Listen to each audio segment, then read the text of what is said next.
വിശുദ്ധന്മാർക്ക് വെളിച്ചത്തിലുള്ള അവകാശത്തിനായി നമ്മെ പ്രാപ്തന്മാരാക്കിയ, ഇരുട്ടിന്റെ അധികാരത്തിൽ നിന്ന് നമ്മെ വിടുവിച്ച, തന്റെ സ്നേഹസ്വരൂപനായ പുത്രന്റെ രാജ്യത്തിൽ ആക്കി വെച്ച സ്വർഗസ്ഥനായ പിതാവിനെ ഞാൻ സന്തോഷത്തോടെ വാഴ്ത്തുന്നു, സ്തുതിക്കുന്നു.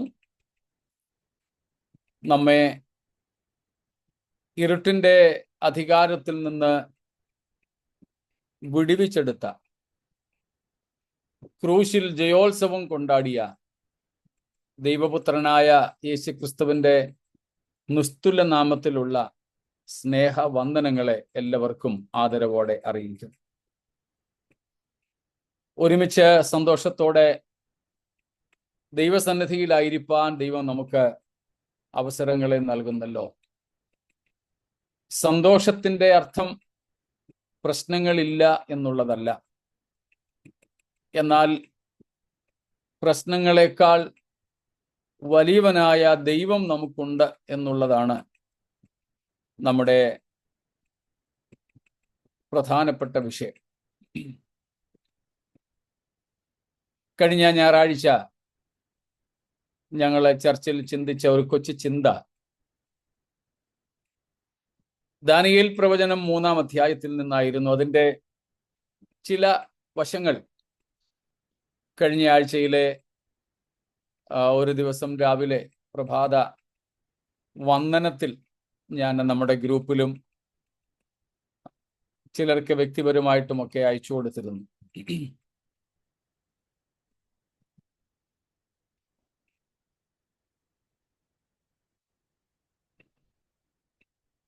ഹനന്യാവ്, മിശായേൽ, അസരിയാവ്, നമുക്ക് പരിചയം കാണുമായിരിക്കുമല്ലോ അവരെ.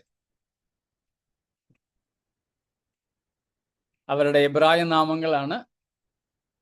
അവരുടെ ചാൽഡിയൻ നെയിംസ്, അവരുടെ കൽദയ നാമങ്ങളാണ് ശദ്രക്ക്, മേശക്ക്, അബേദനഗോ. ഈ 3 ബാലന്മാർ ടീനേജേഴ്സാണ്. രാജാവിന്റെ കോപത്തെ ഭയപ്പെട്ടില്ല. പരസ്യമായുള്ള അവരുടെ അപമാനത്തെയും അവർ ഭയപ്പെട്ടില്ല.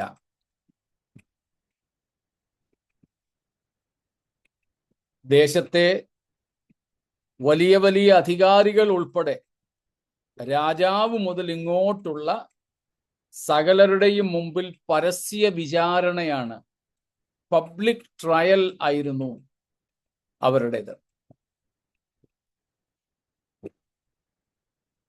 ആ സമയത്തൊക്കെ പലരും നമ്മുടെ ഇപ്പോഴത്തെ സ്ഥിതി വെച്ച് നോക്കിയാൽ കൂകി വിളിക്കുന്നുണ്ടാകും. എന്നാൽ ആ പരസ്യ പരിഹാസത്തെയും അവർ പരിഗണിച്ചില്ല, ഭയപ്പെട്ടില്ല. രാജാവിന്റെ കോപത്തെ അവർ ഭയപ്പെട്ടില്ല. തൊട്ടടുത്ത് തീച്ചൂള 7 മടങ്ങ് ചൂട് കൂട്ടി, പക്ഷേ തീജ്വാലകളും അവരുടെ മനസ്സിനെ പതറിച്ചില്ല. അവർ എന്തിനും തയ്യാറായിരുന്നു. സ്തോത്രം. എന്ത് വില കൊടുക്കാനും അവർ തയ്യാറായിരുന്നു അവരുടെ വിശ്വാസത്തിന് വേണ്ടി. ദൈവം അവരെ വിടുവിക്കും എന്ന് അവർ വിശ്വസിച്ചിരുന്നോ, വിശ്വസിച്ചില്ലായിരുന്നോ?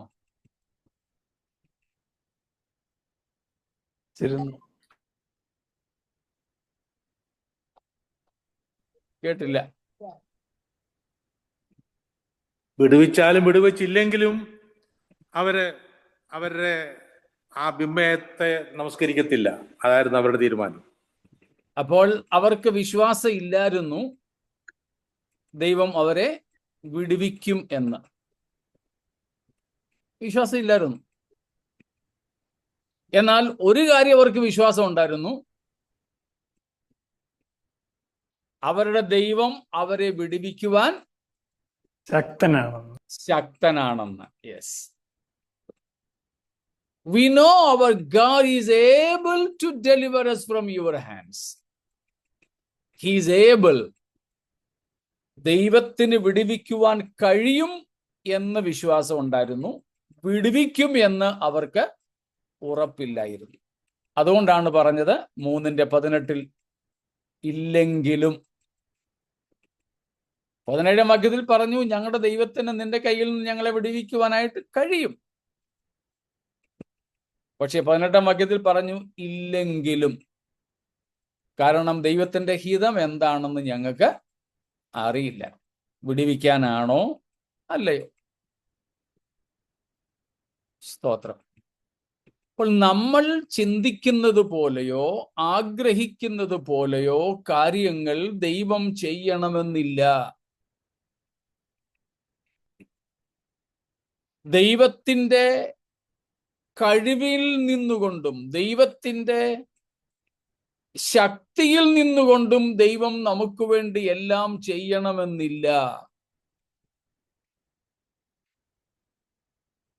മനസ്സിലാവുന്നുണ്ടല്ലോ?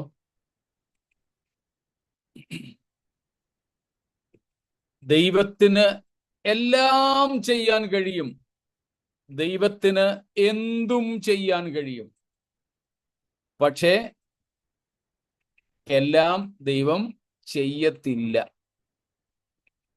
അത് ദൈവത്തിന് വയ്യാത്തത് കൊണ്ടല്ല, കഴിയാത്തത് കൊണ്ടല്ല. അത് ദൈവത്തിന്റെ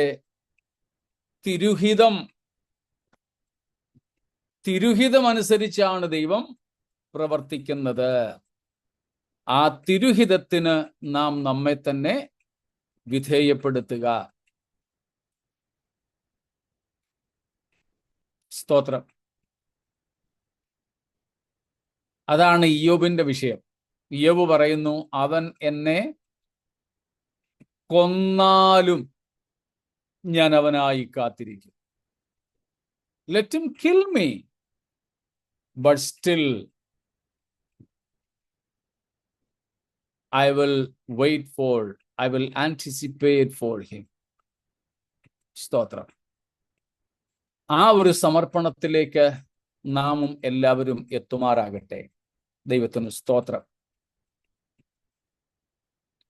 നമ്മുടെ ജീവിതത്തിൽ ആവശ്യങ്ങളുമുണ്ട്, ആഗ്രഹങ്ങളുമുണ്ട്. എന്നാൽ ആവശ്യങ്ങളെയും ആഗ്രഹങ്ങളെയും എല്ലാം ദൈവം നിവർത്തിക്കണമെന്നില്ല. അവിടെയാണ് ദൈവത്തിന്റെ പരമാധികാരം. ആ പരമാധികാരത്തെ ചോദ്യം ചെയ്യാതെ പൂർണ്ണമായും ആ പരമാധികാരത്തിന് വിധേയപ്പെട്ടുകൊണ്ട്, സോവറിറ്റി അതിന് വിധേയപ്പെട്ടുകൊണ്ട് നമ്മുടെ ജീവിതം കഴിക്കുവാൻ ദൈവം നമുക്കെല്ലാവർക്കും കൃപ ചെയ്യുമാറാകട്ടെ എന്ന് ആഗ്രഹിക്കുന്നു, പ്രാർത്ഥിക്കുന്നു, ആശംസിക്കുന്നു. സ്തോത്രം. നമുക്ക് നമ്മൾ ചിന്തിക്കുന്ന വേദഭാഗത്തേക്ക് വരാം. സ്തോത്രം. വെളിപ്പാട് പുസ്തകം 20-ാം അധ്യായത്തിന്റെ 4 തൊട്ട് 6 വരെ ഒരിക്കൽ കൂടെ നമുക്ക് വായിക്കാം. I saw thrones on which were seated those who had been given authority to judge, and I saw the souls of those who had been beheaded because of their testimony for Jesus and because of the word of God.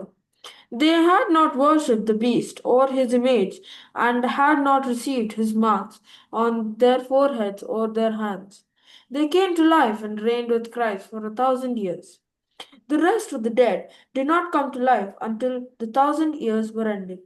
This is the first resurrection. Blessed and holy are those who have part in the first resurrection. The second death has no power over them, but they will be priests of God and of Christ and will reign with him for 1,000 years.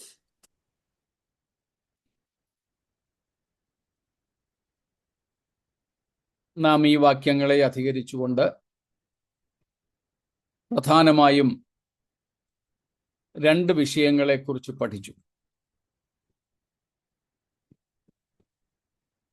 മരിച്ചവരുടെ പുനരുത്ഥാനം. 2, വിവിധ ന്യായവിധികൾ.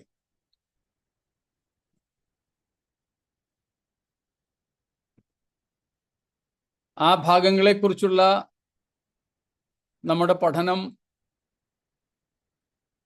ഇനിയും അതിൽ പല കാര്യങ്ങൾ പഠിക്കാനായിട്ടുണ്ട്. എങ്കിലും നമ്മൾ ആ ഭാഗങ്ങളുടെ കൂടുതൽ വിശദീകരണങ്ങളിലേക്ക് പോകുന്നില്ല. നമ്മുടെ വിഷയത്തോടുള്ള ബന്ധത്തിൽ, വെളിപ്പാട് പുസ്തകത്തോടുള്ള ബന്ധത്തിൽ നമ്മൾ പഠിച്ചത് ഒത്തിരിയാണ്. എങ്കിലും ഓരോ വിഷയങ്ങളെ എടുത്ത് പഠിക്കുക കൂടെ വേണ്ടതാകൊണ്ട് നമ്മൾ അങ്ങനെ ചെയ്തു. അതുപോലെ നമ്മൾ ഇപ്പോൾ പഠിച്ചുകൊണ്ടിരിക്കുന്ന കാര്യങ്ങളൊക്കെ ക്രിസ്തീയ വിശ്വാസത്തിന്റെ ആദ്യ പാഠങ്ങളാണെന്നുള്ളതും കൂടെ മറക്കാതിരിക്കുക. These lessons we are learning now are mere elementary teachings about Christ. Mere elementary teachings.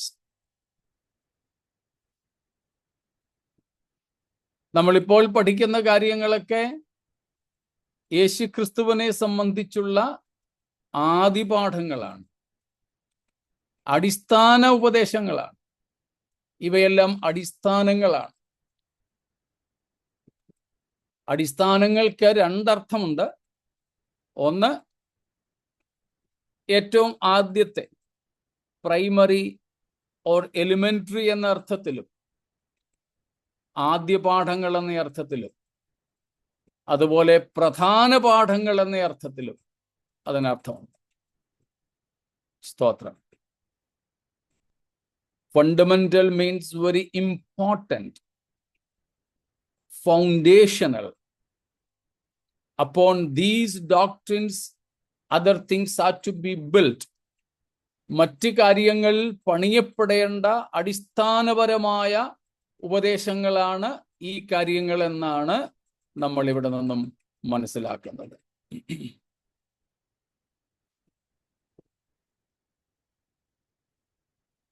അപ്പോൾ അങ്ങനെ അടിസ്ഥാനപരമായി നമ്മൾ പഠിച്ചു വരുന്ന കാര്യങ്ങൾ, ഈ രണ്ട് കാര്യങ്ങളാണ് പ്രധാനമായും നാം പഠിച്ചത്. മരിച്ചവരുടെ പുനരുത്ഥാനം. അതിൽ നമ്മൾ പഠിച്ചു വന്നെങ്കിലും എടുത്തു പറയാതെ വിട്ട ഒരു പുനരുത്ഥാനവും കൂടെ ഉണ്ട്. നമ്മൾ പഠിച്ചതാണ്, എന്നാൽ ഇപ്പോൾ ഈ മരിച്ചവരുടെ ഉയർത്തെഴുന്നേൽപ്പുമായുള്ള ബന്ധത്തിൽ നമ്മൾ പരാമർശിക്കാതെ വിട്ട ഒരു പുനരുത്ഥാനവും കൂടെ ഉണ്ട്. അതായത് രണ്ട് സാക്ഷികളുടെ ഉയർത്തെഴുന്നേൽപ്പ്. വെളിപ്പാട് 11-ാമത്തെ അധ്യായത്തിലുള്ള രണ്ട് സാക്ഷികളുടെ ഉയർത്തെഴുന്നേൽപ്പ് ഇതിനിടയിലുള്ള ഒരു ഉയർപ്പാണ്. അതും വിശുദ്ധന്മാരുടെ ഉയർപ്പിൽ തന്നെ പെടുന്നതാണ്. ഫസ്റ്റ് റിസറക്ഷൻ, ആദ്യത്തെ ഒന്നാമത്തെ പുനരുത്ഥാനത്തിന്റെ പങ്കിൽ പെടുന്നതാണ് വെളിപ്പാട് പുസ്തകം 11-ാം അധ്യായത്തിൽ നമ്മൾ കാണുന്ന രണ്ട് സാക്ഷികളുടെ ഉയർത്തെഴുന്നേൽപ്പ്. That is in the middle of the tribulation. മഹാപീഡനത്തിന്റെ മധ്യകാലത്തിൽ നടക്കുന്ന ഉയർപ്പാണ്. ഇപ്പൊ നമ്മൾ നോക്കിയാൽ ആദ്യഫലം ക്രിസ്തു, രണ്ട്, യേശുക്രിസ്തുവിന്റെ ഉയർത്തെഴുന്നേൽപ്പിന്റെ സമയത്ത് കല്ലറകളെ വിട്ട പഴയ നിയമ വിശുദ്ധന്മാർ. അത് കർത്താവിൻ്റെ ഉയർത്തെഴുന്നേൽപ്പിലായിരുന്നു. പിന്നെ പ്രധാനപ്പെട്ട ഉയർത്തെഴുന്നേൽപ്പ് കർത്താവിൻ്റെ മേഘപ്രത്യക്ഷതയിൽ, ഉൽപ്രാവണത്തിൽ സംഭവിക്കുന്നു. നാലാമത്തെ ഭാഗമാണ് നാം കാണുന്നത് ഈ രണ്ട് സാക്ഷികളുടെ ഉയർത്തെഴുന്നേൽപ്പ്. അവരെ കല്ലറകളിൽ നിന്നും വയ്ക്കുന്നില്ല. യെരുശലേമിന്റെ തെരുവീഥിയിൽ 3.5 ദിവസം അവരുടെ ശവങ്ങൾ കിടക്കും. അതിനുശേഷം പെട്ടെന്ന് കർത്താവ് അവരെ ഉയർപ്പിച്ച് സ്വർഗത്തിലേക്ക് എടുത്തുകൊള്ളും. ആ ഒന്നാം പുനരുത്ഥാനത്തിലെ അവസാന കണ്ണിയാണ് നമ്മളിപ്പോൾ 20-ാം അധ്യായത്തിൽ വായിച്ച യേശുക്രിസ്തുവിന്റെ ഭൂമിയിലേക്കുള്ള വരവിൽ ഉയർത്തെഴുന്നേൽക്കുന്ന മഹാപീഡനകാല വിശുദ്ധന്മാർ.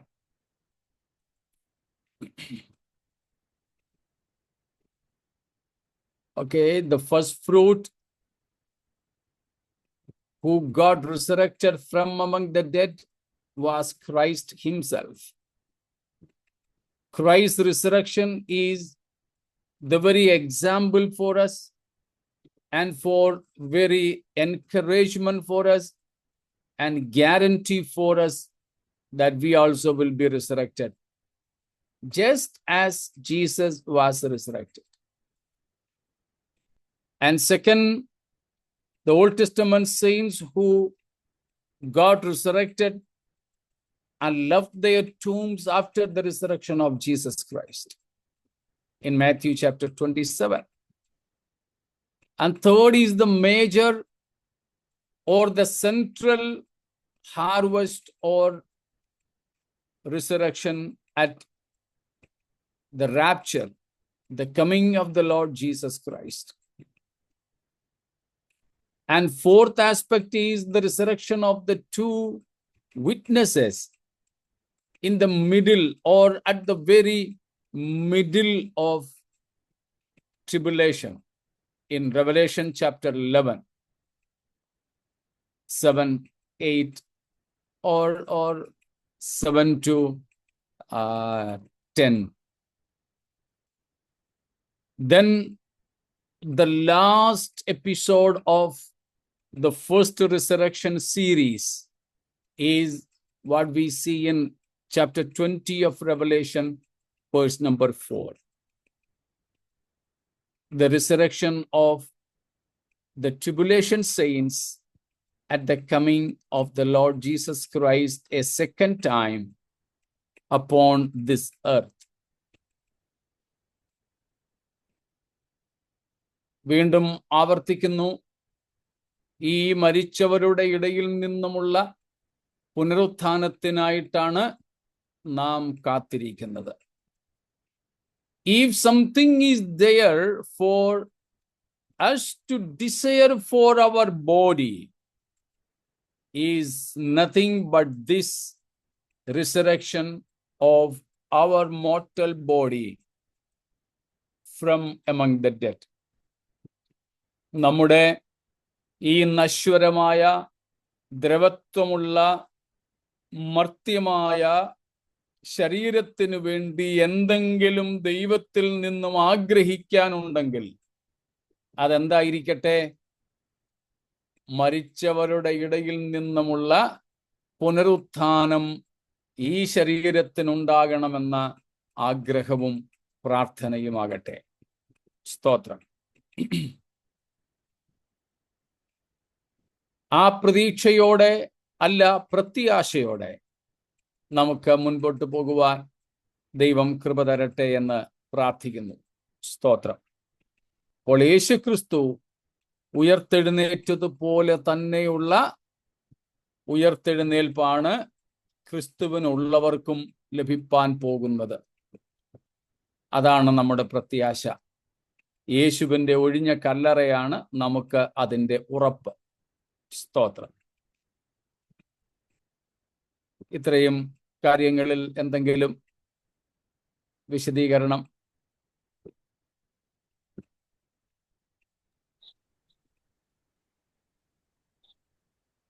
പക്ഷേ ഈ 1000 ആണ്ട് വാഴ്ചയിൽ ഉള്ള വിശുദ്ധന്മാരുടെ ഉയർപ്പ് ഒന്നാം പുനരുത്ഥാനത്തിൽ വരികയല്ലേ? ഇല്ല. ഒന്നാം പുനരുത്ഥാനം 1000 ആണ്ട് വാഴ്ചയ്ക്ക് മുമ്പുള്ള ഉയർത്തെഴുന്നേൽപ്പാണ്. അതുകൊണ്ട് 1000 ആണ്ട് വാഴ്ചക്കാലത്തെ വിശുദ്ധന്മാരുടെ ഉയർത്തെഴുന്നേൽപ്പ് ഒന്നാം പുനരുത്ഥാനത്തിന്റെ ഭാഗമാകില്ല. കാരണം പിന്നെ ഒരു പൊതു ഉയർപ്പ് മാത്രമേ ബാക്കിയുള്ളൂ.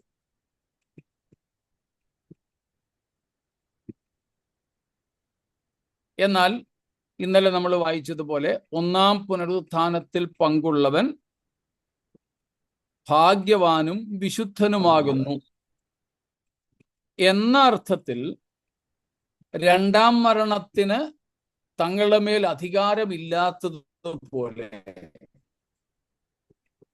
ക്രിസ്തുവിനോടുകൂടെ നിത്യജീവനിലേക്ക് പ്രവേശിക്കുവാൻ അർഹരായിത്തീരുന്നവർ തീർച്ചയായും ആ അർത്ഥത്തിൽ ഈ ഗണത്തിൽപ്പെടും.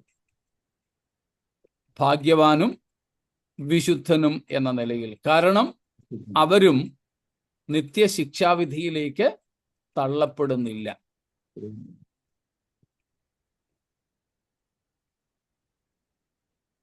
സമയത്തിന്റെ വെച്ച് നോക്കിയാൽ അവർ ഈ ഒന്നാം പുനരുത്ഥാനത്തിൽ അല്ല പങ്ക് പ്രാപിക്കുന്നത്. മരിച്ചവരുടെ പുനരുത്ഥാനത്തിലാണ് അങ്ങനെയുള്ളവരും ഉയർക്കുന്നത്. എന്നാൽ അവരും നിത്യശിക്ഷാവിധി അഥവാ രണ്ടാം മരണത്തിൽ നിന്ന് ഒഴിവുള്ളവർ എന്ന നിലയിൽ ഒന്നാം പുനരുത്ഥാനത്തിലെ പങ്കാളികളെ പോലെ ഭാഗ്യവാന്മാരും വിശുദ്ധന്മാരും ആണ്.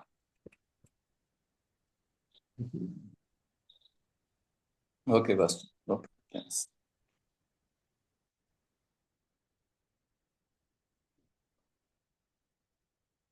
മറ്റൊന്നും ഇല്ലെന്ന് കരുതുന്നു. അല്ല, അന്നേരം ആ വിശുദ്ധന്മാരെ നിത്യതയിലേക്ക് പ്രവേശിപ്പിക്കുന്ന ജീവന്റെ പുസ്തകത്തിൽ പേരുള്ളവരുടെ ആ ലിസ്റ്റിലെയോ അവരെ കാറ്റഗറൈസ് ചെയ്തിരിക്കുന്നത്? തീർച്ചയായിട്ടും. ഓക്കെ. അതുകൊണ്ടാണ് ഈ വലിയ വെള്ളസിംഹാസന ന്യായവിധിയിൽ അല്ലെങ്കിൽ അന്തിമ വിധിയിലും ജീവന്റെ പുസ്തകം അവിടെ നോക്കുന്നത് അല്ലെങ്കിൽ പരിശോധിക്കുന്നത്.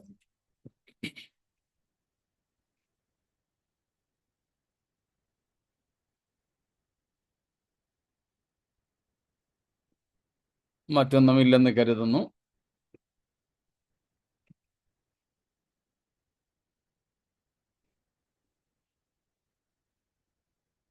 ശരി. അത് കഴിഞ്ഞ് നമ്മൾ നോക്കിക്കൊണ്ടിരുന്നത് ന്യായവിധികളെ കുറിച്ചാണ്. ന്യായവിധികൾ, ആ ന്യായവിധികളിൽ ഒരെണ്ണം കഴിഞ്ഞകാല വിധി, മറ്റൊന്ന് ഇപ്പോൾ നടന്നുകൊണ്ടിരിക്കുന്നത്, പിന്നെ ഒന്ന് ഭാവിയിൽ നടക്കാനിരിക്കുന്നത്. കഴിഞ്ഞത് ക്രൂശിൽ യേശുക്രിസ്തുവിന്റെ ശരീരത്തിൽ ദൈവം ന്യായം വിധിച്ച പാപത്തിന്റെ ന്യായവിധിയാണ്. സകല മനുഷ്യരുടെയും പാപത്തെ യേശുക്രിസ്തുവിന്റെ ശരീരത്തിൽ വിധിച്ചു എന്നാണ് റോമർ 8:3 വാക്യത്തിൽ നമ്മൾ കാണുന്നത്. God condemned sin of the entire humanity upon the flesh of Jesus Christ, on the body of Jesus Christ. That is the past judgment, the key past judgment. പിന്നെയുള്ളതാണ് ഇപ്പോഴത്തെ ന്യായവിധി. The current judgment, the current judgment. The current judgment, ഇപ്പോഴത്തെ ന്യായവിധിയിൽ അല്ലെങ്കിൽ the present ന്യായവിധി, ഇപ്പോഴത്തെ ന്യായവിധിയിൽ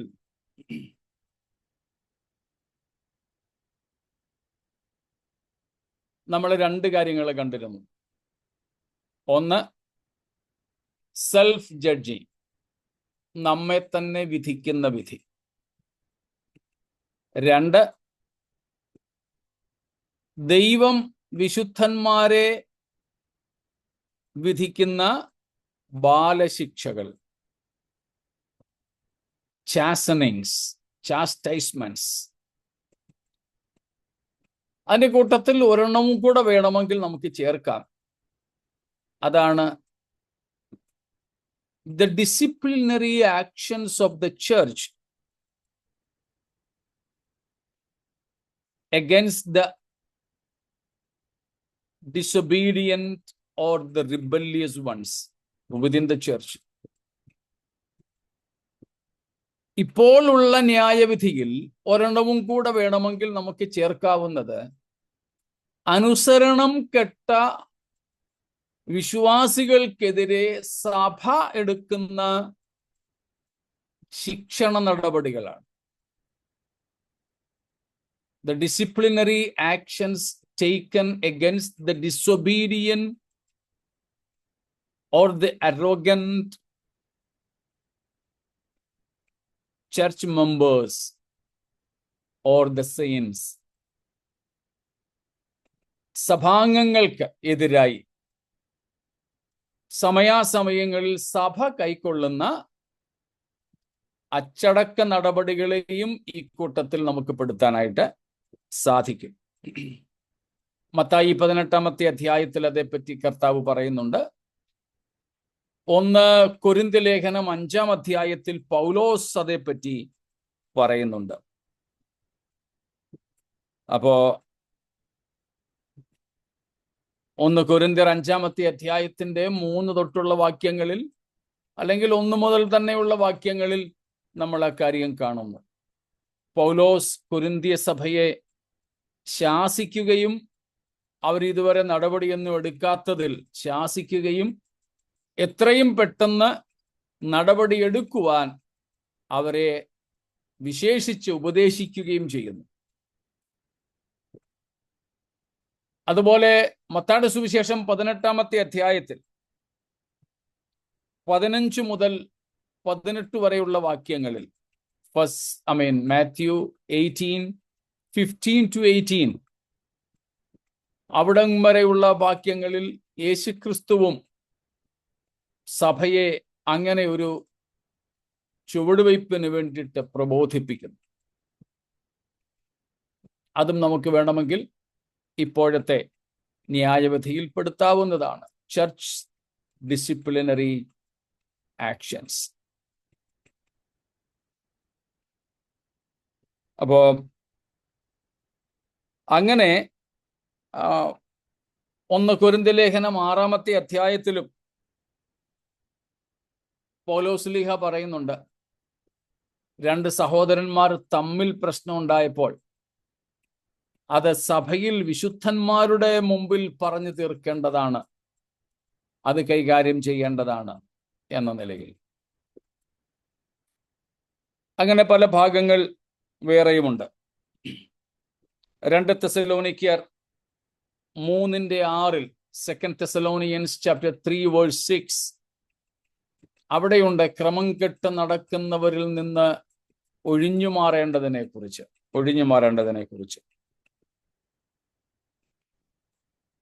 അപ്പം ഈ 2 തെസ്സലോനിക്ക ലേഖനം 3-ാം അധ്യായത്തിൽ പല വാക്യങ്ങളിൽ അതിനെ സംബന്ധിച്ച് നമ്മൾ കാണുന്നുണ്ട്. അപ്പോൾ യേശുക്രിസ്തുവും അപ്പോസ്തലന്മാരും നമ്മെ പഠിപ്പിച്ച ഒരു കാര്യമാണ് സഭയുടെ അച്ചടക്ക നടപടി. ഇതുമായി ബന്ധപ്പെട്ടാണ് കർത്താവ് പറഞ്ഞത്, നിങ്ങൾ ഭൂമിയിൽ കെട്ടുന്നത് സ്വർഗത്തിൽ കെട്ടപ്പെട്ടിരിക്കും, നിങ്ങൾ ഭൂമിയിൽ അഴിക്കുന്നത് സ്വർഗത്തിൽ അഴിഞ്ഞിരിക്കും. പൗലോസ് കൊരിന്ത്യരോട് പറയുന്നു, നിങ്ങൾ വല്ലവനോടും ക്ഷമിക്കുന്നെങ്കിൽ ഞാനും ക്ഷമിക്കുന്നു. സഭയ്ക്കൊരു അധികാരമുണ്ട്. ആ സഭയുടെ അധികാരം എന്ന് പറയുന്നത് ഈ നിലയിലുള്ള ഒരു അധികാരമാണ്. അപ്പം സഭയിൽ കൂടി നടക്കുന്ന ദൈവമക്കൾ ക്രിസ്തുവിൽ സഭയെ അനുസരിക്കണം. അത് അടിമത്വമൊന്നുമല്ല, അത് ചർച്ചിന്റെ ഡിസിപ്ലിനാണ്, ചർച്ചിന്റെ ശരിയായ കീഴ്വഴക്കമാണ്. പ്രോട്ടോക്കോൾ എന്ന് ഞാൻ പറയുന്നില്ല, അതിനെ ഡിസിപ്ലിൻ എന്ന് തന്നെ വിളിക്കാനാണ് ഇഷ്ടപ്പെടുന്നത്. അതുകൊണ്ടാ പൗലോസ് യങ് പാസ്റ്ററായ തിമോത്തിയോസിനോട് പറയുന്നത്, 1 തിമോത്തിയോസ് 3:15 എൻ്റെ ഓർമ്മ. 1 Timothy 3:15. If I am delayed, you will know how people ought to conduct themselves in God's household, which is the church of the living God, the pillar and foundation of the truth. സ്തോത്രം. ഞാൻ വേഗത്തിൽ നിന്റെ അടുക്കൽ വരും. ഇനി വരാൻ ഞാൻ അല്പം താമസിച്ചു പോയാലോ, സത്യത്തിന്റെ തൂണും അടിസ്ഥാനവുമായ ജീവനുള്ള ദൈവത്തിന്റെ സഭയാകുന്ന ദൈവാലയത്തിൽ നടക്കേണ്ടത് എങ്ങനെയെന്ന് നീ അറിയണം.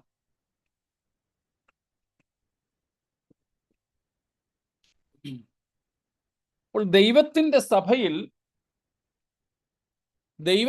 സഭയിൽ നടക്കേണ്ടത് എങ്ങനെ? ദൈവത്തിന്റെ സഭ അവിടെ പറയുന്നു, എന്താ പറയുന്നത് പൗലോസ്? സത്യത്തിന്റെ, കമോൺ പ്ലീസ്, സത്യത്തിന്റെ തൂണും അടിസ്ഥാനവുമായ ദൈവാലയത്തിൽ. സഭ ദൈവത്തിന്റെ ആലയമാണ്, ദൈവത്തിന്റെ വീടാ, ദൈവത്തിന്റെ കുടുംബമാണ്. നമ്മളൊക്കെ നമ്മുടെ മക്കളോടൊക്കെ പറയല്ലോ, ദേ ഈ വീട്ടിൽ നിന്റെ കൂട്ടുകാരുടെ അവിടെയും ബന്ധുക്കളുടെ അവിടെയും ചിലപ്പം പപ്പായുടെയും മമ്മിയുടെയൊക്കെ ബന്ധുക്കളുടെ വീട്ടിലുമൊക്കെ അങ്ങനെ ഇങ്ങനെയൊക്കെ ആയിരിക്കും. പക്ഷെ അതൊന്നും നടക്കത്തില്ല. ഇവിടെ ഇങ്ങനെ പറ്റും. നമ്മുടെ വീടിനൊരു ഡിസിപ്ലിൻ, നമ്മുടെ കുടുംബത്തിനൊരു ഡിസിപ്ലിൻ, ഒരു ജീവിക്കാൻ മാർഗരേഖ എല്ലായിടത്തെയും പോലെയല്ല, വ്യത്യാസമുണ്ട്. ഇവിടെ വരാൻ നേരമുണ്ട്, പോകാൻ നേരമുണ്ട്. തോന്നുമ്പോൾ ഇറങ്ങിപ്പോകാനും തോന്നുമ്പോൾ കയറി വരാനും ഒന്നും പറ്റത്തില്ല. ഇവിടെ ഹോസ്റ്റലൊന്നുമല്ല, മെസ്സൊന്നുമല്ല, പക്ഷേ ഭക്ഷണം കഴിക്കാൻ ഇവിടെ നിയമവും സമയമൊക്കെ ഉണ്ട്. നമ്മൾ പലരും പല ഹോസ്റ്റലുകളിലൊക്കെ പാർത്തവരാ. അവിടെ ഫുഡിന് ഒരു പ്രത്യേക സമയമുണ്ട്, ആ സമയത്തിനകം ചെല്ലണം.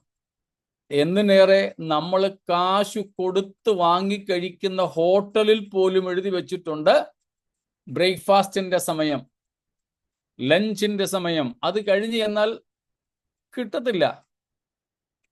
നമ്മൾ ഈ കഴിഞ്ഞിടയ്ക്കൊക്കെ കണ്ടതല്ലേ, നമ്മുടെ നാട്ടിലെ പല തട്ടുകടകളിലും കടയെല്ലാം അടച്ച് സാധനമെല്ലാം തീർന്നു കഴിയുമ്പം ചിലർ ചെന്ന് സാധനം ചോദിക്കും, ഇല്ല, അല്ലെങ്കിൽ സമയം കഴിഞ്ഞു, അടച്ചു, എല്ലാം പാക്ക് ചെയ്തു, ഇല്ല എന്ന് പറയുമ്പം പ്രശ്നം ഉണ്ടാക്കുന്നത്. അപ്പൊ നമ്മുടെയൊക്കെ കുടുംബങ്ങളിലും സംഘടനകളിലും ഒക്കെ ജീവിക്കുവാൻ വേണ്ടി ഇങ്ങനെ നിയമങ്ങളുണ്ടെങ്കിൽ, വ്യവസ്ഥകളുണ്ടെങ്കിൽ, അച്ചടക്ക രീതികളുണ്ടെങ്കിൽ, ദൈവത്തിന്റെ സഭയിൽ ദൈവം പിതാവായിരിക്കുന്ന, ദൈവം നാഥനായിരിക്കുന്ന ദൈവത്തിന്റെ സഭയിലും നടക്കാൻ രീതിയുണ്ട്. അതെങ്ങനെയെന്ന് യങ് പാസ്റ്റർ തിമോത്തി അറിയണം. എന്തിനാ നീ അറിയുന്നത്? അറിഞ്ഞിട്ട് ജനത്തെ പഠിപ്പിക്കണം. സഭയതറിയണം. സഭയെ കൂട്ടാക്കാത്തവനെ പിന്നെ ദൈവവും കൂട്ടാക്കുന്നില്ലെന്നാണ് യേശു തന്നെ പറഞ്ഞത്. കൂടെ വരുന്നുണ്ടല്ലോ. അപ്പോൾ സഭയ്ക്കൊരു അധികാരം ദൈവം തന്നിട്ടുണ്ട്. ആ അധികാരം ആരുടെയും പാപം മോചിക്കാനെന്നുള്ള അധികാരമല്ല. ഈസ്റ്റേൺ ആൻഡ് വെസ്റ്റേൺ ചർച്ചസ് ചെയ്യുന്നത് പോലെ, കത്തോലിക്ക സഭയും ഓർത്തഡോക്സ് സഭയും ചെയ്യുന്നത് പോലെ കുമ്പസാരിപ്പിക്കാനും, ശരി പൊക്കോ, നീ ചെയ്തതൊക്കെ വിട്ടേക്കുന്നു, ഇത് പറഞ്ഞു വിടാനുള്ളതല്ല. പകരം ദൈവവചനത്തിന്റെ വ്യവസ്ഥകൾ വിട്ടുപോയ ഒരു വ്യക്തിയോ ഒരു കുടുംബമോ ഒരു സമൂഹമോ ദൈവസഭയ്ക്കുള്ള അധികാരം അവരെ ശരി വിട്ടേക്കുന്നു എന്ന് പറഞ്ഞു വിടാനല്ല, അവരെ ഡിസിപ്ലിൻ ചെയ്ത് അവർ ചെയ്ത തെറ്റിനൊത്തവണ്ണം അവരെ പാപം ബോധ്യപ്പെടുത്തി അതിൻ്റെ ഗൗരവത്തിനനുസരിച്ച് വേണ്ട ശിക്ഷണ നടപടികൾ സ്വീകരിക്കുവാൻ, അതു നിമിത്തം അവരെ മടക്കിക്കൊണ്ടുവരുവാനുമാണ് ഈ ശിക്ഷണ നടപടികൾ അല്ലെങ്കിൽ ഈ ഡിസിപ്ലിനറി ആക്ഷൻസ്. അതിന് അധികാരം സഭയ്ക്കുണ്ട്. അതുകൊണ്ടാണ് യേശു കർത്താവ് പറഞ്ഞത്, ഒരാൾ ഒരു പാപം ചെയ്തു എന്ന് വന്നാൽ ആദ്യം അവനോട് ഒറ്റയ്ക്ക് പോയി നീ സംസാരിക്കണം. അവിടെ കൊണ്ട് സംഭവം തീരുന്നെങ്കിൽ ആരും അറിയണ്ട, ആരോടും പറയണ്ട. അവിടെ കൊണ്ട് തീരുന്നില്ല എങ്കിൽ സഭയിലെ മൂപ്പന്മാരെ വിളിച്ചു കൊണ്ടുപോയി അവനോട് സംസാരിക്കണം. മൂപ്പന്മാരെന്ന് പറഞ്ഞാൽ സഭയിലെ പ്രധാനികൾ എന്ന് പറയുന്നതും വേറൊന്നും ചിന്തിക്കേണ്ട, ആത്മീയ പക്വതയുള്ള സഭയ്ക്ക് വേണ്ടി ആത്മാർത്ഥതയോടെ ദൈവവചനപ്രകാരം നിൽക്കുന്ന ദൈവമക്കൾ എന്നേ അർത്ഥമുള്ളൂ. അതിനകത്ത് പ്രായമോ വിദ്യാഭ്യാസമോ അതില് മറ്റെന്തെങ്കിലും യോഗ്യതകളോ ഒന്നും പരിഗണിക്കപ്പെടുന്നില്ല. ആത്മീയ പക്വതയാണ് അവിടുത്തെ വിഷയം. അങ്ങനെയുള്ള ഒന്നോ രണ്ടോ പേരെയും കൂടെ കൂട്ടിക്കൊണ്ടുപോയി അവരോട് സംസാരിക്കുക. അവിടെ കൊണ്ടും ആളെ ക്രമീകരിക്കപ്പെടുന്നെങ്കിൽ വേറെ ആരോടും മിണ്ടണ്ട. എന്നാൽ ഇവരെയും കൂട്ടാക്കുന്നില്ല എങ്കിൽ പിന്നെ വിഷയം സഭാമധ്യേ കൊണ്ടുവരിക. സഭയായി, നമ്മുടെ ഭാഷയിൽ പറഞ്ഞാൽ ജനറൽ ബോഡിയിൽ കൊണ്ടുവരിക. അവിടം കൊണ്ട് ഇത്രയും പേർ ഒരുമിച്ച് ഈ ആളിനെ ശാസിക്കുകയും മറ്റു ചെയ്യുന്നെങ്കിൽ ഓക്കെ.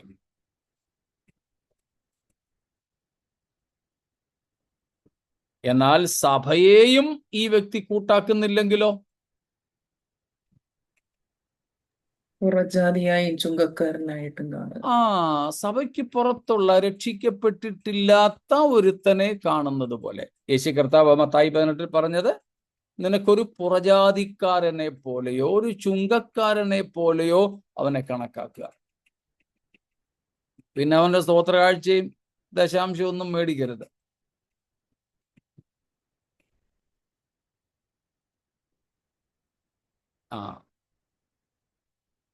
പിന്നെ ചാരിറ്റിക്കുള്ള ഡൊണേഷൻ ഒന്നും മേടിക്കരുത്.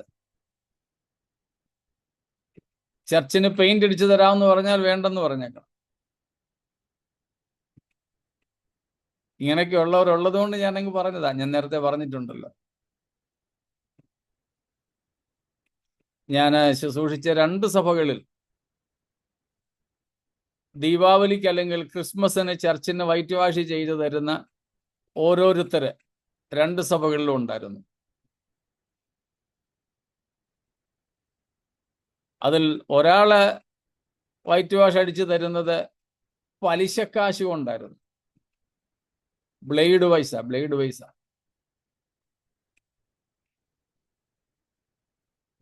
വേറൊരാള് കോൺട്രാക്ടറായിരുന്നു. അപ്പം അദ്ദേഹം കോൺട്രാക്ട് എടുക്കുന്നിടത്തുനിന്ന് അടിച്ചു മാറ്റുന്ന പെയിന്റും കുമ്മായവും കൊണ്ട് അടിച്ചോണ്ടിരുന്നു. ഇതറിഞ്ഞു കഴിഞ്ഞ്, എനിക്കറിയാൻ വയ്യാത്ത സമയത്ത് അടിച്ചുകൊണ്ടിരുന്നു. അറിഞ്ഞു കഴിഞ്ഞപ്പം വേണ്ടെന്ന് പറഞ്ഞു, നിർത്തി.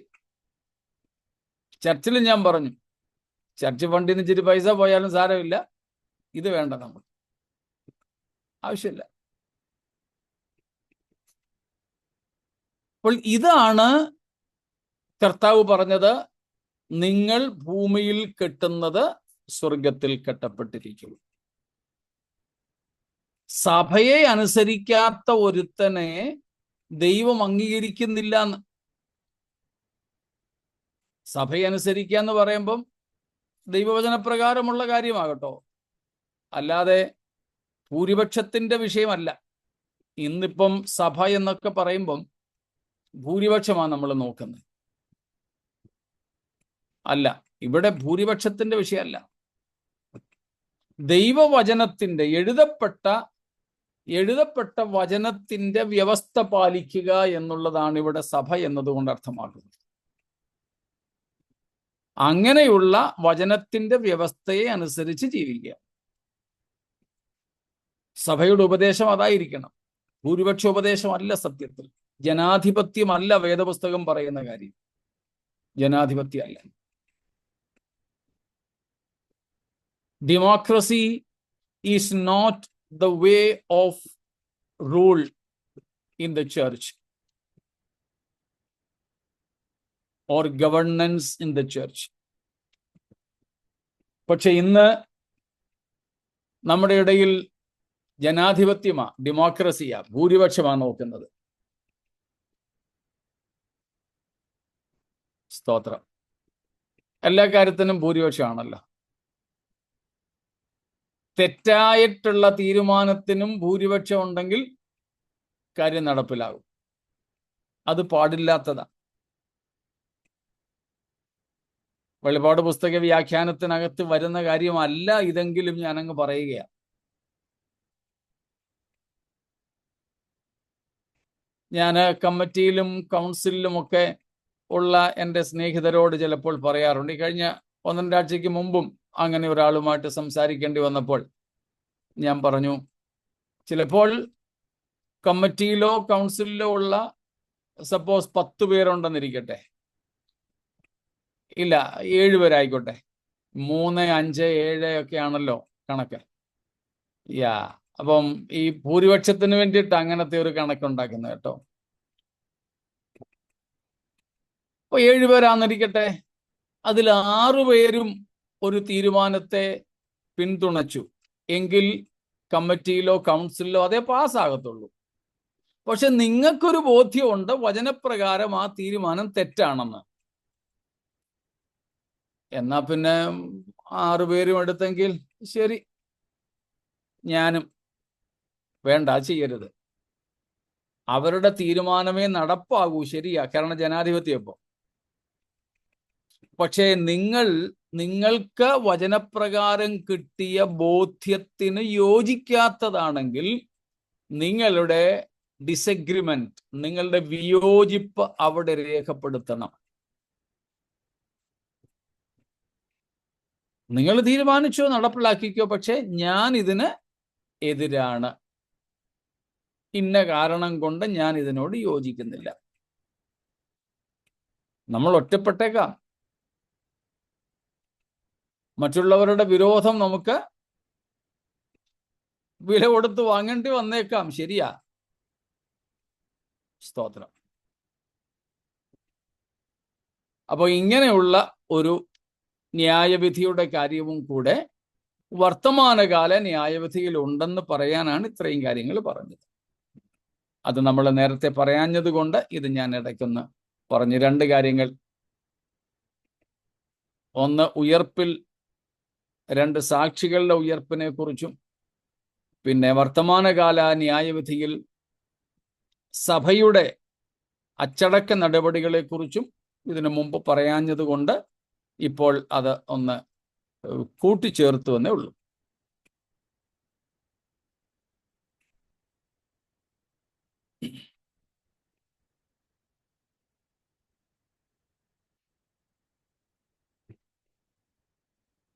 ഇന്ന് സഹസ്രാബ്ദ വാഴ്ച തുടങ്ങാമെന്ന് നമ്മൾ പറഞ്ഞിരുന്നെങ്കിലും ഈ കാര്യങ്ങൾ പറഞ്ഞ് ഇത്രയും ആയതുകൊണ്ട് ഞാനത് ഇന്ന് തുടങ്ങുന്നില്ല.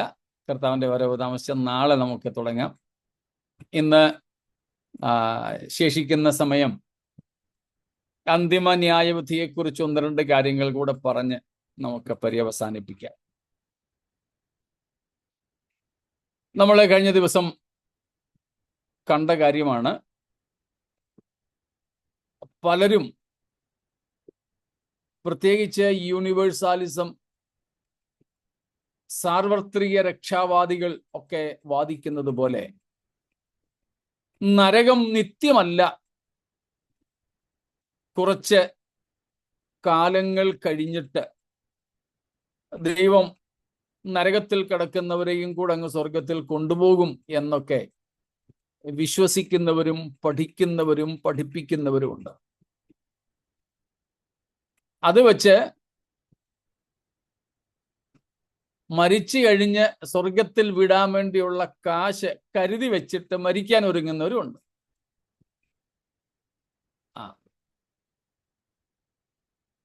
എന്നെ സ്വർഗത്തിൽ വിടാനുള്ള ചെലവിനുള്ള കാശൊക്കെ ഇവിടെ വെച്ചിട്ടുണ്ട്, നിങ്ങളത് സമയസമയത്ത് അങ്ങ് ഇട്ടാ മതി, കൊടുത്താൽ മതി, ചെയ്യിച്ചാൽ മതി എന്നൊക്കെ പറഞ്ഞു. വർഷാവർഷം കല്ലറയിൽ പോയും പള്ളിയിൽ പോയും ഒക്കെ കാര്യങ്ങൾ നടത്തി മരിച്ചുപോയ ആത്മാക്കളെ സ്വർഗത്തിലേക്ക് തള്ളിക്കയറ്റുന്നവരുണ്ട്. ബുസ്പുർഖാനായിൽ നിന്ന്, കുട്ടി നരകത്തിൽ നിന്ന് തുട്ടിട്ട് പതിയെ പതിയെ മുകളിലേക്ക് ഇങ്ങനെ തള്ളിക്കയറ്റുന്നവരുണ്ട്. അതെല്ലാം ഇപ്പോഴത്തേക്കൊരാശ്വാസമെന്നല്ലാതെ സത്യവുമായിട്ട് ഇതിന് ബന്ധമില്ല. അതിനുവേണ്ടി അവര് എടുക്കുന്ന ചില വാക്യങ്ങൾ ജസ്റ്റ് നിങ്ങളുടെ ശ്രദ്ധയിൽ ഒന്ന് പെടുത്താം. അവര് എടുക്കുന്ന ചില വാക്യങ്ങൾ. സങ്കീർത്തനം 9:5, സാംസ് 9:5, 92:7, 92:7 അവിടങ്ങളിലൊക്കെ നമ്മൾ കാണുന്നു, ദുഷ്ടന്മാർ നശിച്ചു പോകും. അപ്പം നരകത്തിലേക്ക് ദുഷ്ടന്മാരെ ഇട്ടാലും അവരവിടെ നിത്യമായിട്ടൊന്നും കാണത്തില്ല. They will be അനിഹിലേറ്റഡ്. അവർ ഇല്ലാതെയായിത്തീരും, അവരുടെ അസ്തിത്വം ഇല്ലാതാകും. അതുകൊണ്ട് നരകത്തിൽ വീഴുന്നവർ അങ്ങോട്ട് പോകുന്ന വഴിക്ക് തന്നെ അവരങ്ങ് ഇല്ലാതെയായിക്കോളും എന്ന് കരുതുന്നവരുണ്ട്. സ്വർഗത്തിൽ പോയില്ലേലും വേണ്ടിയില്ല, നരകത്തില് നിത്യതയൊന്നും ചെലവഴിക്കേണ്ടി വരില്ല, അതിനു മുമ്പ് തന്നെ നരകാഗ്നിയിൽ അങ്ങ് ഇല്ലാതെയായിക്കോളും, നശിച്ചു പോകും എന്ന് പറയുന്നവർ. എന്നാൽ ഇവിടെ നശിച്ചു പോകും, നാശമെന്ന് പറയുന്നത് എന്തല്ല.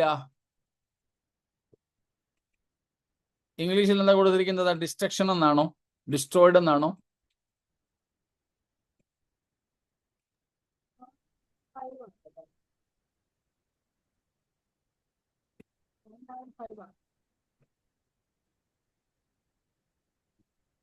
വാക്യം കിട്ടിയില്ലേ? You have rebuked the nations, you have made the wicked perish, you have blotted out their name forever and ever. ശബ്ദം ഇങ്ങ് വന്നില്ല, എൻ്റെ അടുത്ത് വന്നില്ല. You have rebuked the nations, you have destroyed the wicked, you have blotted out their name forever. Okay. Destroyed and blotted out. So destruction here is not cessation of existence.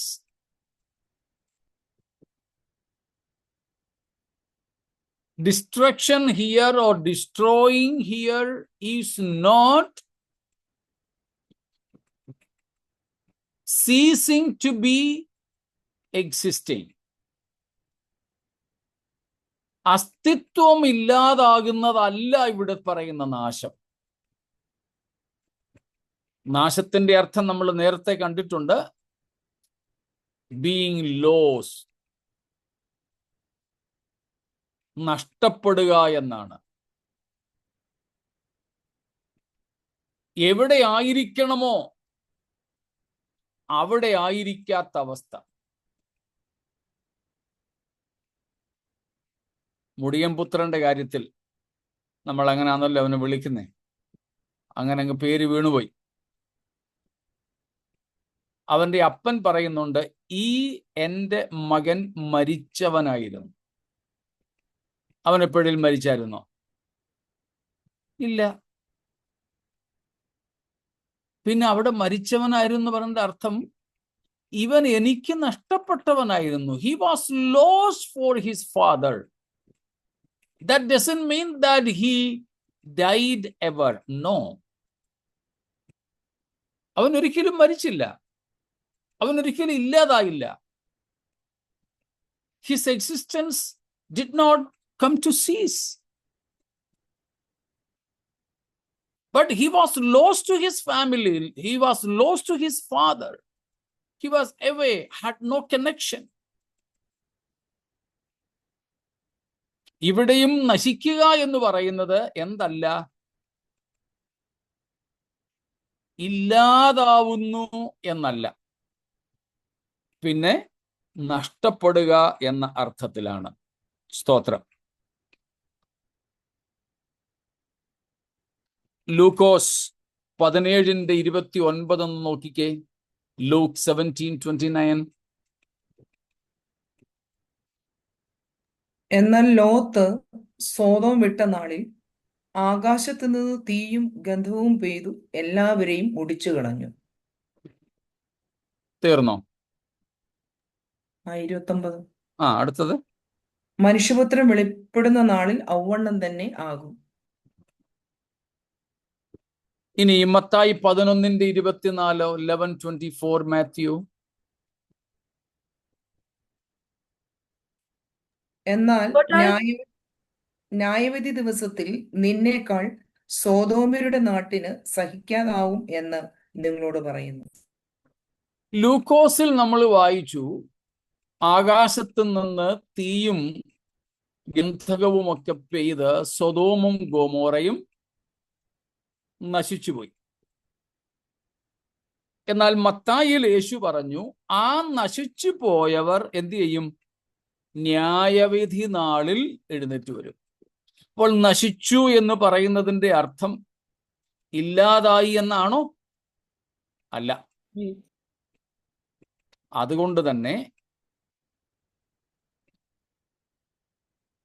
നശിച്ചു പോകും, അല്ലെ നശിപ്പിച്ചു എന്ന് പറയുന്നത് കൊണ്ട് നരകത്തിൽ പോകുന്നവർ അങ്ങോട്ട് പോകുന്ന വഴിക്ക് തന്നെ ഇല്ലാതെയായി, പിന്നെ അവർക്ക് സ്വർഗവും ഇല്ല, നരകവും ഇല്ല, അവർ തന്നെ ഇല്ലാതായി എന്ന അർത്ഥം ഒരിക്കലും ഇല്ല. പിശാച് അങ്ങനെ ആരെയും വഞ്ചിക്കരുത്. രണ്ടാമതൊരു സംഗതി അവര് പറയുന്നത്, ദുഷ്ടന്മാർ നശിച്ചു പോകും എന്ന അർത്ഥത്തിൽ തന്നെയാണ്. സങ്കീർത്തനം 37:20, സാംസ് 37:20, പ്രോവർബ്സ് 10:28, സദൃശ്യവാക്യങ്ങൾ 10:28,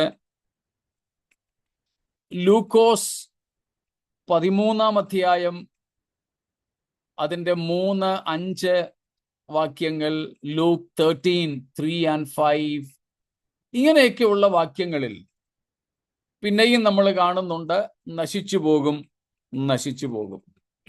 സ്തോത്രം. എന്നാൽ എഗെയിൻ വീണ്ടും നമ്മൾ പറയുന്നത്, ഇവിടങ്ങളിലെങ്ങും നശിച്ചു പോവുക എന്നതുകൊണ്ട് ഇല്ലാതായി തീരുക എന്നല്ല അർത്ഥമാക്കുന്നത്. വേറെ ഒന്നാണ് നാം കാണുന്നത്. എസേക്കിയേൽ 18:4, യെഹെസ്കേൽ 18:4, അവിടെ നാം കാണുന്നു, ദുഷ്ടന്മാർ തങ്ങളുടെ പാപങ്ങളിൽ മരിക്കും. മരിക്കും, മരണം. മരിച്ച പിന്നെന്താ? വീണ്ടും നമ്മൾ പറയുന്നു, മരണമെന്ന് പറഞ്ഞാൽ എന്തല്ല? അസ്തിത്വം ഇല്ലാതെയാകുന്നതല്ല. ഓർക്കുന്നുണ്ടായിരിക്കുമല്ലോ മരണത്തിന്റെ നിർവചനം നമ്മൾ പഠിച്ചത്. ദൈവത്തിൽ നിന്നും അകന്നുള്ള ബോധപൂർവമായ അതെ, ജീവിതം. Yes. Death is conscious existence but away from God. ദൈവത്തിൽ നിന്നും അകന്ന്, ദൈവത്തിൽ നിന്നും അകന്നെന്ന് പറയുന്നതിനേക്കാൾ അറ്റുപോയിട്ടെന്ന് പറയാം, മുറിഞ്ഞുപോയിട്ട്. പിന്നെ ഒരു ചെറിയ നൂല് ബന്ധം പോലും ഇല്ല, മുറിഞ്ഞു, 2 പീസായി, 2 കഷണമായി. അപ്പൊ ദൈവത്തിൽ നിന്നും അറ്റുപോയിട്ടും ബോധപൂർവമായി ഉള്ള ആസ്തിക്യത്തിന്റെ നിലനിൽപ്പിന്റെ അവസ്ഥയാണ് മരണം. അപ്പോൾ ആ നിലയിൽ ദൈവത്തിൽ നിന്നകലുന്നു, ജീവന്റെ ഉറവിടമായ ദൈവത്തോട് ബന്ധമില്ലാതെ മുറിഞ്ഞു പോകുന്നു. പക്ഷേ ഈ മുറിഞ്ഞു പോകുന്നവരുടെ ആസ്തിക്യം നിത്യമായി നിലനിൽക്കുന്നു, നിത്യമായി നിലനിൽക്കുന്നു. അപ്പോൾ അങ്ങനെ പല വാക്യങ്ങളും ഈ കൂട്ടരെടുത്തിട്ട് പഠിപ്പിക്കാറുണ്ട്. ദൈവം മനുഷ്യനെ നിത്യകാലമൊന്നും ദണ്ഡനത്തിനിടത്തില്ല. അതിന് വീണ്ടും അവർ പറയുന്നത് ദൈവം കരുണാമയനാണെന്ന്. നമ്മളതിന് ഉത്തരം കണ്ടെത്തിയായിരുന്നു കഴിഞ്ഞ ദിവസങ്ങളിൽ തന്നെ. ദൈവത്തിൻ്റെ സ്വഭാവങ്ങളെല്ലാം തന്നെ നിത്യമാണ്. ദൈവത്തിൻ്റെ സ്വഭാവങ്ങളെല്ലാം തന്നെ നിത്യമാണ്. കൂടാതെ നമ്മളിത് പറയുന്നതിന് ചില കാരണങ്ങൾ കൂടെ ഉള്ളത്, മനുഷ്യന്റെ ആത്മാവ് നിത്യമാണ്, ആത്മാവ് മരിക്കുന്നില്ല. Since human spirit is eternal, the life after death, whether in heaven or in hell, also is eternal. ആത്മാവ് നിത്യമാകയാൽ സ്വർഗത്തിലാകട്ടെ നരകത്തിലാകട്ടെ മരണാനന്തരമുള്ള ജീവിതവും നിത്യം തന്നെയാണ്, നിത്യം തന്നെയാണ്. സ്തോത്രം. അപ്പോ മർക്കോസിന്റെ സുവിശേഷം 3:29, മാർക്ക് 3:29, അവിടെ നമ്മൾ കാണുന്നുണ്ട് നിത്യശിക്ഷ എന്ന്. നിത്യശിക്ഷ, പരിശുദ്ധാത്മാവിനെതിരെ ദൂഷണം പറയുന്നവർക്ക് ലഭിക്കുന്ന ശിക്ഷ നിത്യശിക്ഷ എന്ന് കാണും. So state of human spirit is eternal, and therefore the life after death also is eternal, whether in heaven or in hell. Another reason,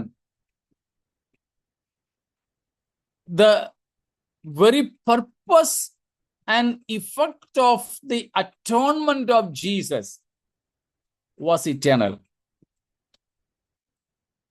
The purpose and effect of Jesus' atoning death on the cross was eternal.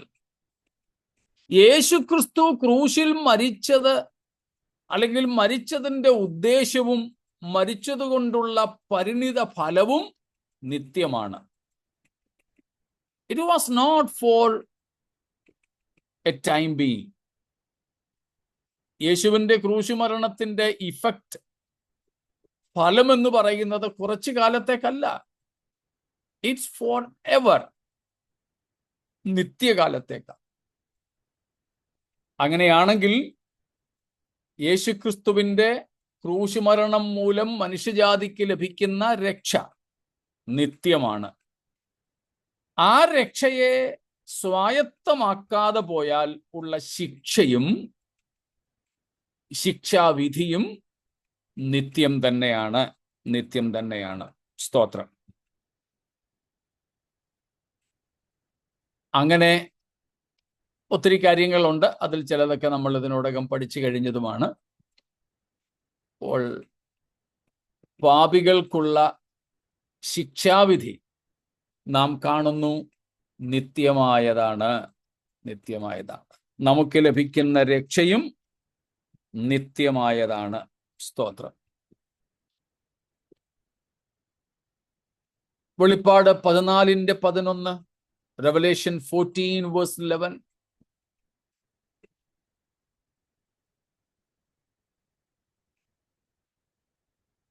അവിടെ And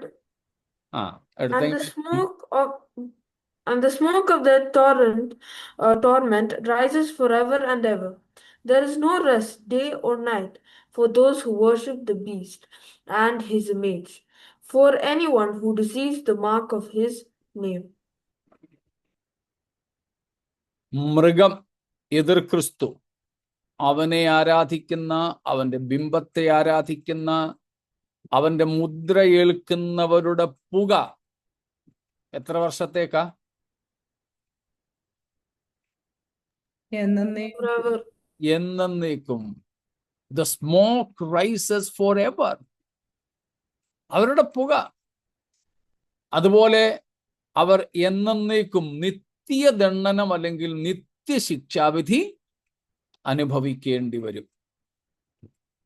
അപ്പം നരകം നിത്യമാണെന്നുള്ള ഒരു തരത്തിലും ആരും നമ്മെ വഞ്ചിക്കാതിരിക്കേണ്ടതിന് ഉത്തമ ബോധ്യമുള്ളവരായി, ഈ നിത്യശിക്ഷാവിധിയിൽ നിന്നും ഒഴിവുള്ളവരായി നമുക്ക് മുൻപോട്ട് ജീവിക്കാം.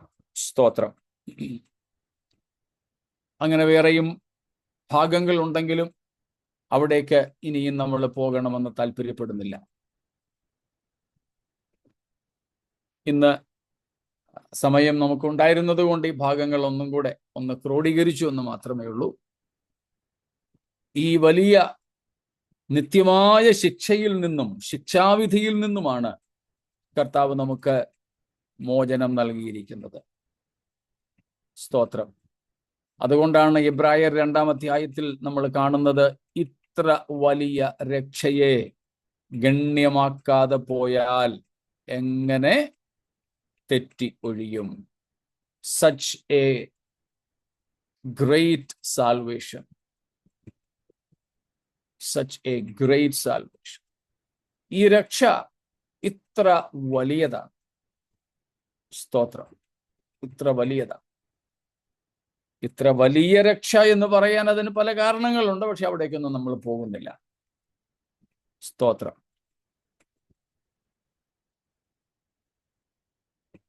നമുക്ക് ഇത്ര വലിയ രക്ഷ സൗജന്യമായി നൽകിയ ദൈവത്തിന് സ്തോത്രം, സ്തോത്രം, സ്തോത്രം. വേറെ ഒന്നും നമുക്ക് ലഭിച്ചില്ലെങ്കിലും, നാം ആഗ്രഹിച്ച പലതും നമുക്ക് ലഭിച്ചില്ലെങ്കിലും, നമ്മുടെ പ്രാർത്ഥനകൾ പലതും ദൈവം കേട്ടില്ലെങ്കിലും, സ്തോത്രം, നമ്മുടെ കൊതിയൊന്നും അവൻ തീർത്തില്ലെങ്കിലും, നമ്മുടെ ആവശ്യങ്ങൾ പോലും ദൈവം അവഗണിച്ചെന്ന് തോന്നിയാലും, ഇത്രയും വലിയ രക്ഷ നമുക്ക് ദാനമായി തന്ന, ഇത്രയും വലുതും നിത്യവുമായ ശിക്ഷാവിധിയിൽ നിന്ന് നമ്മെ വിടുവിച്ച ദൈവത്തിന് നിരന്തരം നാം സ്തോത്രം ചെയ്യുന്നവരാകണം. എൻ്റെ പ്രാർത്ഥനയെല്ലാം കേട്ടതുകൊണ്ടല്ല ഞാൻ ദൈവത്തെ സ്നേഹിക്കുന്നത്. എൻ്റെ പ്രാർത്ഥനയെല്ലാം അവൻ കൈക്കൊണ്ടതുകൊണ്ടല്ല ഞാൻ കർത്താവിനെ വിശ്വസിക്കുന്നത്, ഞാൻ കർത്താവിന് സ്തോത്രം ചെയ്യുന്നത്. പകരം ഞാൻ ആദ്യം തുടങ്ങിയപ്പോൾ വന്ദനമായി പറഞ്ഞ കാര്യം ഓർക്കുമല്ലോ. സ്തോത്രം. കൊലോസ്യർ 1:12 ഞാൻ പറഞ്ഞത്. വിശുദ്ധന്മാർക്ക് വെളിച്ചത്തിലുള്ള അവകാശത്തിനായി നമ്മെ അവൻ പ്രാപ്തരാക്കി. 2, ഇരുട്ടിന്റെ അധികാരത്തിൽ നിന്ന് നമ്മെ വിടുവിച്ചു. 3, തൻ്റെ സ്നേഹസ്വരൂപനായ പുത്രന്റെ രാജ്യത്തിലാക്കി വെച്ചു. എങ്കിൽ പിന്നെ എന്തു വേണം?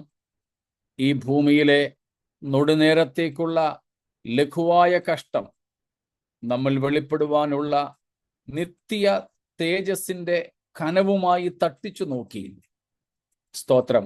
ഇപ്പോഴുള്ളത് സാരമില്ലെന്നെണ്ണിക്കൊണ്ട് നമുക്ക് വീണ്ടും വിശ്വാസത്തിൽ നിലനിൽക്കാം, ഉറച്ച് പിന്മാറാതെ മുൻപോട്ട് ഓടാം.